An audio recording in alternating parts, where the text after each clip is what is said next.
There is a particular kind of cruelty in disappearing on the night before Christmas. Not because holidays are more sacred than other days, but because of what they represent in a family home. The table set, the tree lit, the hours ticking past the time she said she'd be back. In Winslow, Maine, on the night of December 23, 1987, a 20-year-old woman named Janet Brochu walked out of her parents' house and never came through that door again. Her mother and father waited.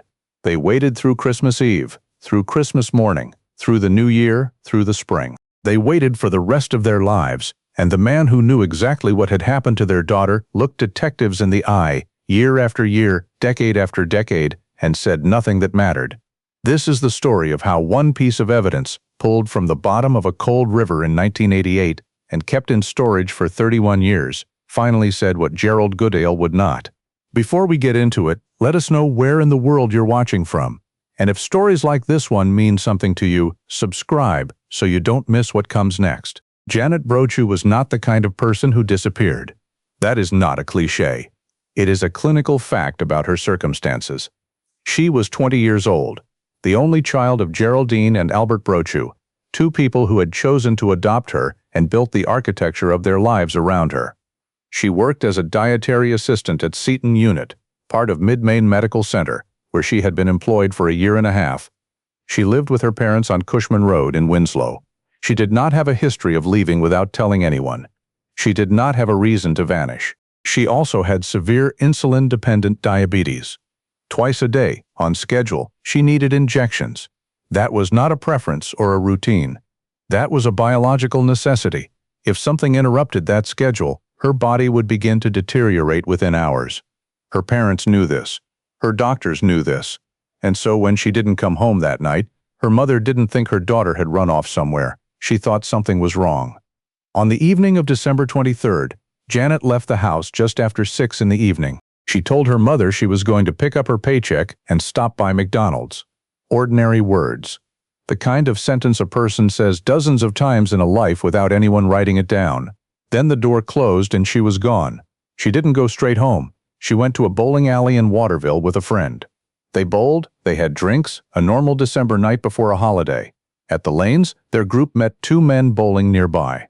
The conversation was easy, the kind that forms naturally over shared space and competitive strangers. When the bowling ended, both groups agreed to carry the evening forward to a restaurant and bar called T. Woody's on Concourse West in Waterville, a well-known spot, a reasonable next stop. At T. Woody's, the bartender stopped Janet at the door and asked for her identification. She was 20 years old. 3 years earlier, Maine had raised its legal drinking age from 20 to 21. Janet was 4 months too young. The bartender was doing his job. Janet was suddenly standing outside in the dark and the cold, separated from her group, alone. One of the two men she had met at the bowling alley offered to take her home. They walked out to the parking lot together.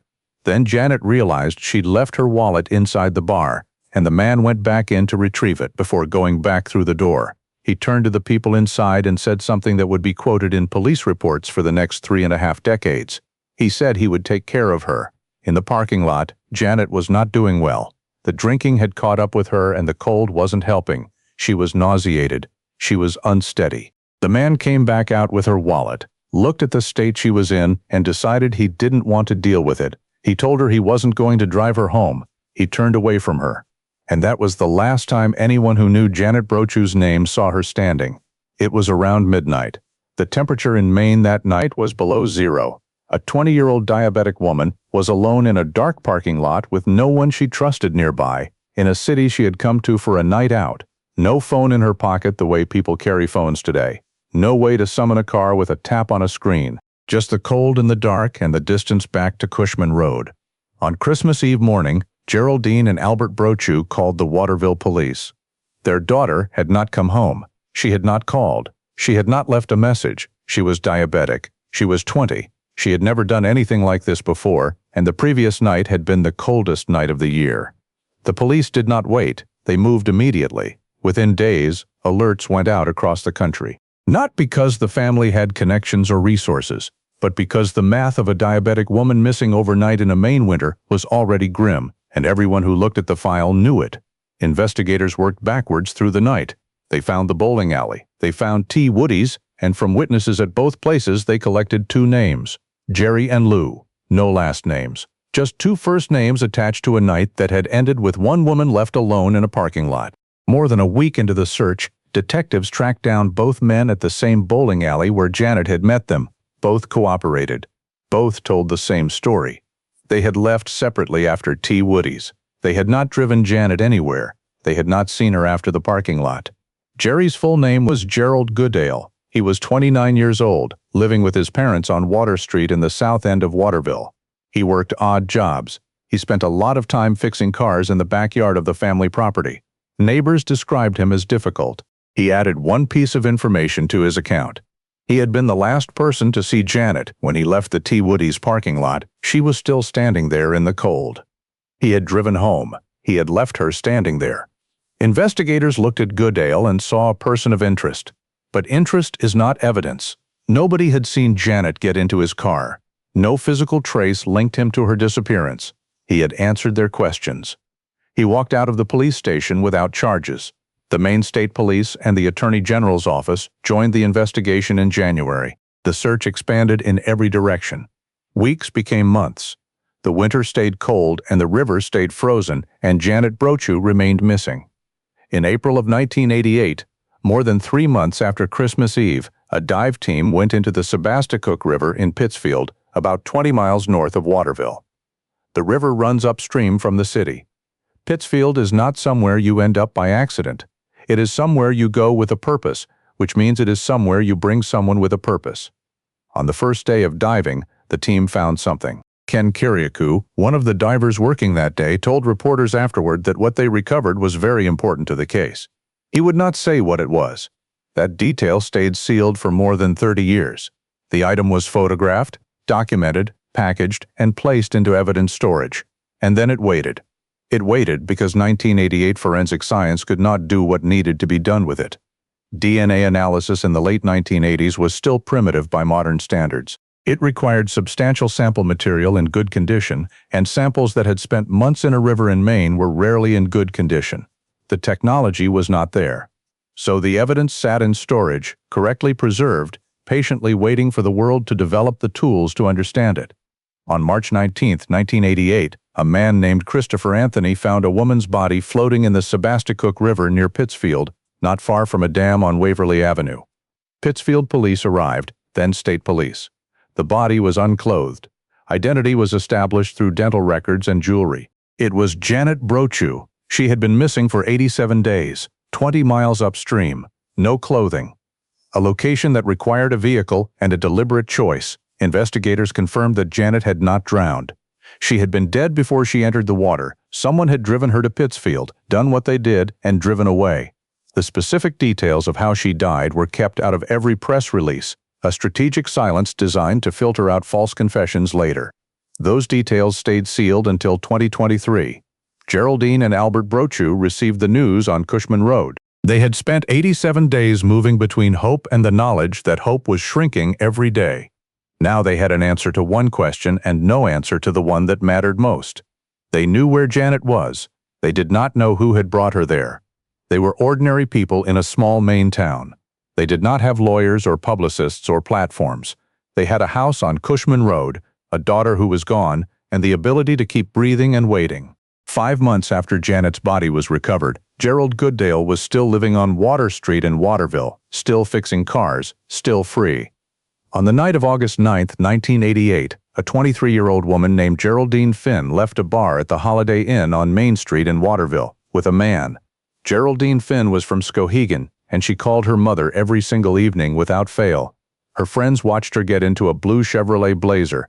The driver of that vehicle was Gerald Goodale. 5 days later, her body was found in a shallow grave along Route 201 near Skowhegan. She had been strangled. This time, there were witnesses who had seen her leave with him. This time, the trail was shorter and clearer. Goodale was arrested and charged. He requested a bench trial, no jury. His own defense attorney told him that the chances of acquittal were essentially zero. The judge agreed with that assessment at the end of a 3-day trial. Gerald Goodale had taken Geraldine Finn somewhere remote, sexually assaulted her, and then strangled her. That was the court's conclusion. At the sentencing hearing on June 9, 1989, Goodale told the judge it had been an accident. Judge Donald Alexander was not persuaded. He sentenced Goodale to 75 years and described him as a remorseless and dangerous predator who needed to be removed from society permanently. But the most significant thing said in that courtroom that day was not the sentence. It was what came after. Maine Deputy Attorney General Fern LaRochelle stood up and told the court that investigators believed Goodale had also killed Janet Brochu.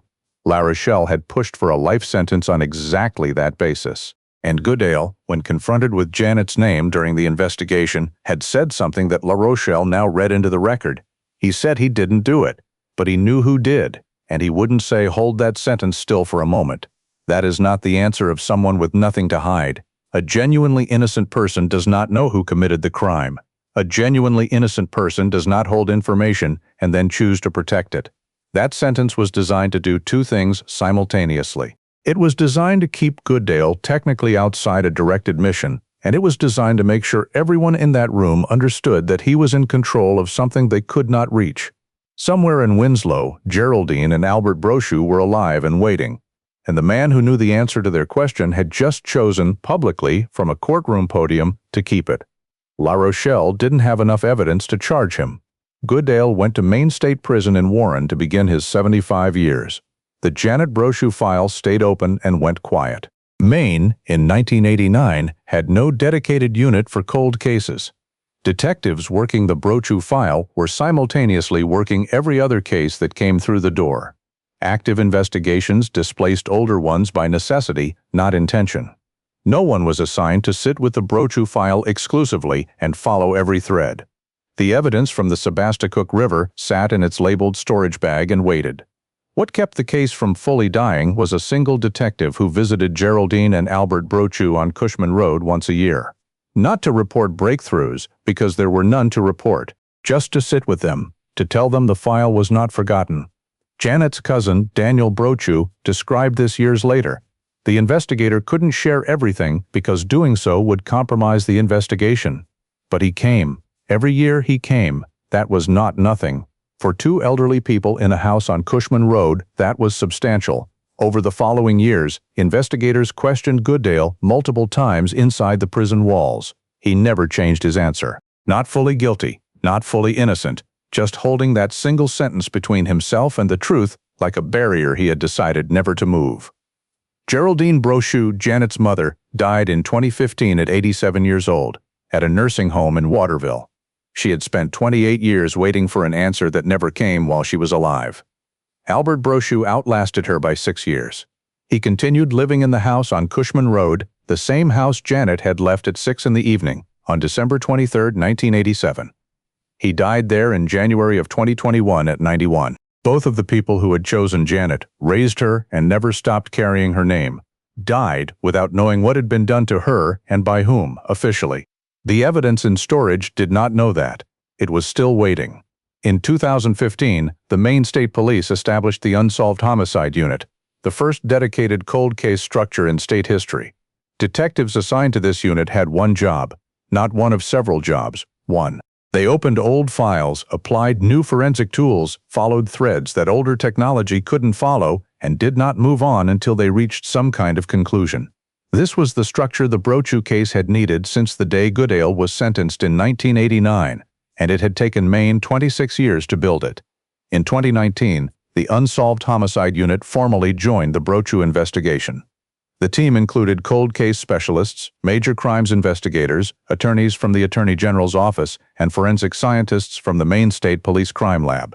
They pulled every piece of preserved evidence, including what the dive team had retrieved from the bottom of the Sebasticook River 31 years earlier, and ran it through the current generation of DNA analysis technology. The results connected Gerald Goodale directly to the murder of Janet Brochu. The specific technical details of what the dive team had recovered and how modern DNA analysis processed it were never released publicly. Investigators made a deliberate choice to keep those details inside the case file, the same protective silence they had maintained about the cause of death since 1988. But the genetic connection was clear enough to take to a grand jury. On May 13, 2021, a Somerset County grand jury indicted Gerald Goodale, now 61 years old, for the murder of Janet Brochu. The indictment had actually been prepared 7 months earlier, but the pandemic had prevented the grand jury from convening, and the file had to sit and wait a little longer. Goodale was already serving 75 years. Adding another charge didn't change his daily reality in any immediate way, but it changed what the record would say about his life and what Janet's name would be attached to. 2 detectives drove to Maine State Prison in Warren and delivered the news personally. Goodale appeared in court, pleaded not guilty, and retained new attorneys. His existing sentence continued. The new case moved toward trial. Prosecutors Laura Namani and Megan Elam from the Attorney General's office built the case. Ken Kiriakou, the diver who had been part of the 1988 team and who had kept the secret of what they found for 31 years, was contacted to testify. He met with the prosecutors, reviewed what was planned, and prepared to appear in court on March 5, 2023 at Somerset Superior Court in Skowhegan. That session was scheduled as a routine procedural appearance. Nothing dramatic was expected. Kiriakou was waiting to be called. Instead, Gerald Goodale walked into the courtroom and pleaded guilty. No negotiation had been publicly announced, no deal had been reported. After 35 years of the same non-answer, after every interrogation inside the prison where he had sat with that sentence between himself and everyone who needed the truth, Gerald Goodale stood in a courtroom in Skowhegan and admitted to killing Janet Brochu. Kiriakou heard the news from outside the courtroom. He told reporters afterward that he was shocked, that everything had changed in an instant, that no one had seen it coming. The judge sentenced Goodale to 32.5 years for Janet's murder, to run alongside the 75 years he was already serving. Maine State Police Detective Jason Andrews issued a statement. Janet Brochu had been killed 35 years ago. The people who had never given up on the case had reached a point where Gerald Goodale would be held accountable. In the courtroom that day, Geraldine and Albert Brochu were not there. The mother had been gone for 8 years. The father had been gone for 2.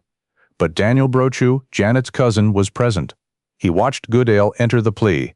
Afterward, he spoke to reporters with the composure of someone who had been carrying this for a very long time. He said justice had been served, in part. He said he had forgiven Goodale for what had been done to him and his family. Then he talked about the investigators, the ones who had never let the file go to sleep, and specifically the one who had knocked on his aunt and uncle's door every single year. He couldn't tell them everything, Daniel said, but he kept coming. And that had meant something real. Kath Veer Welsh, a friend of Janet's since childhood, spoke outside the courthouse. She was 57 years old in 2023. She said it had been a long time since she had opened the box where she kept Janet's things. Time does that. People move forward because staying still is not sustainable. But she said she was grateful to the state police for coming back to the case and seeing it through. She said taking a life was terrible. Taking a life on Christmas Eve was something else, and what Janet's parents had endured. The years of sitting in that house, waiting for a daughter who had said she was going to get her paycheck and come home, was almost impossible to describe. Then she said something that cut straight through. She said they had always believed it was him. That had never really been in question to the people who knew Janet and knew what that night had looked like. The difficulty had never been knowing. The difficulty had been proving. When Goodale pleaded guilty in March of 2023, the Maine State Police Unsolved Homicide Unit had 69 other cases still open.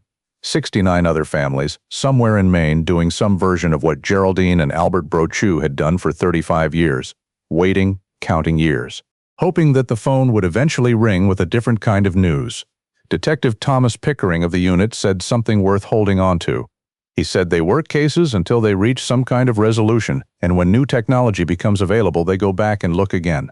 The Brochu case is the proof of what that commitment looks like across decades, but this case did not end with complete answers. Goodale pleaded guilty without explaining why he finally did. No one knows what shifted between the last time he said nothing useful and the morning he walked into that Skowhegan courtroom. He did not explain. He did not offer an account of what had happened between the T. Woody's parking lot and the Sebasticook River. The specific circumstances of what Janet endured in those final hours remain inside a sealed file, and that 1989 statement is still sitting there without a full explanation. He said he didn't do it but knew who did and wouldn't say. We now know the first part was false. But why say it that way? Why not stay completely silent? Why claim to know who was responsible if you were the one responsible? Was it a way of performing innocence while keeping a grip on something no one could compel him to release? Was it a taunt? Was it something else entirely? There is no answer. Goodale did not offer one. That particular question closed when he chose not to open it, What this case leaves behind is something more durable than the questions it can't answer. It is a record of what happens when evidence is preserved, when a unit is finally built with a specific mandate to sit with old files and not move on, and when the technology eventually catches up to what the evidence was always trying to say. A dive team in 1988 pulled something from the bottom of a cold river in Pittsfield and knew immediately it was important. They couldn't do anything with it. They put it in a bag and labeled it and stored it correctly and walked away trusting that someday someone would be able to read it. 31 years later, someone did. Janet Brochu left a house on Cushman Road on the evening of December 23, 1987, told her mother she was going to pick up her paycheck and stop at McDonald's, and never came back. Her parents spent the rest of their lives in that house, in that town, with that absence. They never heard a guilty plea. They never sat in a courtroom and watched the man who had taken their daughter acknowledge what he had done. That is the part of this story that doesn't resolve. You can close a case and still not close that. What you can do is what those investigators did: keep coming back. Keep knocking on the door. Keep the file from going cold even when it goes quiet. Keep the evidence labeled and stored and waiting for the year when the tools finally exist to understand it. Because sometimes the answer has been sitting in a storage room the whole time. It just needed the world to build the right key.